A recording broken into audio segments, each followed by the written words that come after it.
আমার ঠান্ডা কিন্তু এখনো পর্যন্ত কমেনি। সকালবেলা ঘুম দিয়ে উঠে কানে এটা চাপা দিয়ে রান্নাবান্না শুরু করেছি। মুগ ডাল ভাজা শুরু করেছি। আজকে করবো হলো মাছের মাথা দিয়ে একটু মুগ।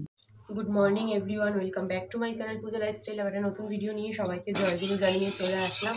আজকে আমি সকালবেলা ঘুম দিয়ে উঠে দেখতে পেলে সত্যি আমি ভাবছি হচ্ছে মুগ ডাল, মাছের মাথা আছে অর্ধেকটা, সেটা দিয়ে মুগ ডাল করবো। আর এখানে রয়েছে দেখো বেগুন, বেগুন কটাকে ভাজবো। আপাতত এই রান্না, আর লোটে মাছ করবো। আর এত পরিমাণে ঠান্ডা লেগেছে যে কাল রাত্রেবেলা ঠান্ডার ওষুধ এনেছি, খেয়েছি, তারপরে এখন মানে রাত্রে একটু শান্তিতে ঘুমাতে পেরেছি। কিন্তু ভোর থেকে নাকটা পুরো বন্ধ, মুখ থেকে নিঃশ্বাস নিচ্ছি হাঁ হাঁ করে। আর ওদিকে মুখ দিয়ে নিঃশ্বাস নিতে গেলে কি হবে, তো পুরো গলার অবধি মনে হয় যেন পুরো শুকিয়ে কাঠ হয়ে গেছে, এরকম মনে হচ্ছে। কিন্তু সকাল দুটো আমি জল খেতে পারিনি, ভুলেই গেছি। চল একটু জল খাবো, আগে বেগুনটা কড়াইতে দিয়ে তারপর যাই। রান্নাটা যতই মার মতন করে করার চেষ্টা করি, মায়ের হাতের রান্নাটা কিন্তু আর হয়ে ওঠে না। মা যা যা দেয় সেভাবে দিয়ে ঠিক চেষ্টা করলেও মা যে স্বাদ হয় ডালটা, সেই স্বাদ কিন্তু আর আনতে পারি না।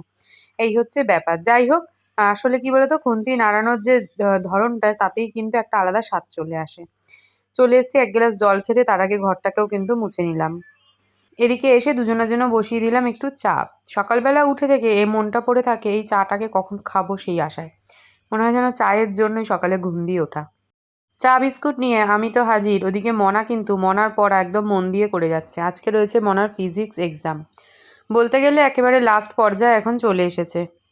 আমি এদিকে স্নান করে দেখেছো একদম রেডি হয়ে নিয়েছি, কারণ আজকে আমি গণেশের সাথে একসাথেই বেরিয়ে যাব। মানে মনাকে স্কুলে একদম দিয়ে আজকে বসে থেকে নিয়ে আসবো। আজকে আমার সকালে টিউশনই নেই, সেই জন্যই ভাবলাম যে একদম বসে থেকে নিয়ে আসি। কারণ একদিনও এমনটা হয়নি এই পরীক্ষায় যে আমি একদম বসে থেকে নিয়ে এসেছি। অনেক গার্জিয়ানই বসে থাকে, আমি যখন যাই তাদের সাথে গল্প করি, তো ভাবলাম আজ যখন টিউশন নেই শুধু শুধু আর ঘরে বসে থেকেও লাভ নেই। আর সবথেকে বড় কথা হলো বৃহস্পতিবারের পুজোটা আমি আর আজকে দিতে পারবো না, গণেশ দিয়ে দিয়েছে, সেই জন্যই ভাবলাম আরও যাই। মেয়েদেরকে স্কুলে ঢুকিয়ে দিয়ে দেখো আমরা এসেছি একটু বাজারে ঘুরতে। না, বাজারে ঘুরতে আসিনি, এসেছি একটা দরকারে। সবাই মিলে প্রথমে বসে বেশ খানিকক্ষণ একটু গল্পগুজব করে নিয়ে এখন এসেছি এখানকার বাজারটা দেখতে। এখানের বাজারটাও কিন্তু আমার মার বাড়ির পাড়ার বাজারের মতন। আমাদের যে গোলবাগান বাজার, সেই বাজারটা না নিচে বসে, এরকম মাচা করে উপরে না, বুঝলে? তো ওই মাচা করে উপরে বসে হচ্ছে আমাদের ওখানকার পাইকপাড়া বাজার, নিমতা বাজার। তো বাজারের ভেতরটা কিন্তু পুরোপুরি ঢুকিনি, যার যেটা দরকার সে সেটা কিনছে। আমার এখন আপাতত এখান থেকে কিছু যেগুলো দরকার নেই, মানে যাদের দরকার নেই তারা আমরা সব বাইরে দাঁড়িয়ে দাঁড়িয়ে একটু এই গল্পগুজব করলাম। আর তারপরে কিন্তু খেয়ে নিলাম একটু চা আর সাথে বিস্কুট। চা বিস্কুট খেয়ে মেজাজটা বেশ ভালোই লাগছে। কি বলো তো, আমার গলা এত ধরে রয়েছে, মনে হলো চাটা খেয়ে গলাটাও একটু শান্তি পেলো। দেখতে দেখতে দিনগুলো যেন কেমন করে কেটে গেল, তাই না? এই বাড়িতে বসে কয়েকদিন আগেও ভাবছিলাম রোজ স্কুল যেতে হবে, আসতে হবে, এক বিশাল খাটনি। কিন্তু সত্যি কথা বলতে দিনগুলো কিন্তু বেশ ভালো এনজয় করেই কেটে গেল। এই যে একটা আসবো, সবার সাথে গল্পগুজব হবে, আবার বাড়ি ফিরবো, আবার পরের দিন একইভাবে আসবো। বলে না, মানুষ হচ্ছে অভ্যাসের দাস, সত্যিই তাই।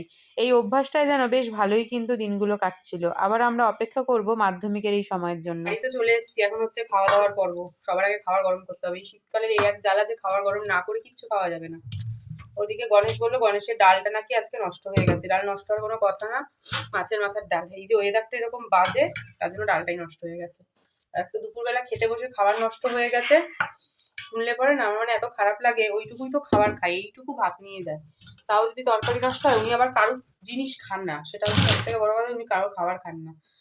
দুপুরে এসে তো আর কোনো রকম শোয়াশুয়ির পাট নেই। যাই হোক, সকাল বলছি, সন্ধ্যাবেলা ঘুম থেকে উঠে আমি আমার জন্য এই ফ্লাস্কটায় না মানে এক ফ্লাস্ক করে গরম জল করে রাখছি। এটা মিশিয়ে মিশিয়ে একটু একটু করে খাচ্ছি। আর বেশি গরম জল খেলে আবার পেটের গন্ডগোল, মানে অনেক জ্বালা বলতে পারো। যেহেতু মনার এক্সাম মোটামুটি শেষ, মানে সাবজেক্টের এক্সামগুলো শেষ, আমি টিউশন পড়িয়ে উঠেছি। এখন হচ্ছে ঠান্ডায় চোখ জ্বালা করছে না, পেঁয়াজ কিনেছি বলে চোখ জ্বালা করছে। আর এই দেখো এই থালা, এগুলোকে আবারও বের করে নিয়েছি। আসলে মনার এক্সাম তো অ্যাকচুয়ালি শেষ হচ্ছে কালকে, মঙ্গলবার আবার আছে একটা কম্পিউটার প্র্যাকটিক্যাল। তো প্র্যাকটিক্যালের কথা বাদ দাও, হিসাব মতন কাল শেষ হচ্ছে। কিন্তু কাল যেহেতু আমাদের নিরামিষ, মানে শুক্রবার, তাই মনার এক্সাম শেষ হওয়ার সেলিব্রেশন হবে আজকে। আজকে সকালে তো সেরকম কিছু রান্না করিনি, তোমরা দেখেছো, ডাল, বেগুন ভাজা, লোটে মাছ এসব রান্না করেই বেরিয়ে গেছি। তো গণেশ নিয়ে এসে রেখেছিল চিকেনটা এখন ম্যারিনেট করে রেখেছি, এটাকে এখন বানাবো। আর গণেশ নিয়ে আসবে হলো আলুর বিরিয়ানি। তো এই দিয়েই কিন্তু আজকে আমাদের জমজমাটি ডিনারটা হবে। আজকে তো আমি সারাদিনে জামা কাপড় গোছানোর নামই নিতে পারিনি, মানে সেই সকালে বেরিয়েছি আর জামা কাপড় গোছাবো কখন। ঘর দুয়ার হয়ে রয়েছে না, সব এলোমেলো। এই হয় সকালবেলা বেরিয়ে গেলে ঘর তো এলোমেলো থাকবেই বলো। তা যাই হোক, জামা কাপড়গুলোকে কিন্তু সবার আগে গুছিয়ে নিতে চলে এসেছি। গণেশ সকালবেলা একটু চিকেন নিয়ে এসেছিল, বললাম না, সেই চিকেনটাকে এখন দেখো একদম মোটামুটি আমার রান্না করা কিন্তু পুরোপুরি কমপ্লিট হয়ে গেছে। আর চিকেনে আলু দেইনি, যেহেতু বিরিয়ানিতে আলু রয়েছে।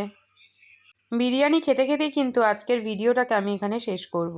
ভিডিওটা যদি তোমাদের ভালো লেগে থাকে প্রথম দিয়ে শেষ অবধি দেখো, লাইক কমেন্ট শেয়ার করো, আর যারা চ্যানেলটাকে এখনও সাবস্ক্রাইব করেনি প্লিজ সবাই সাবস্ক্রাইব করে দিও।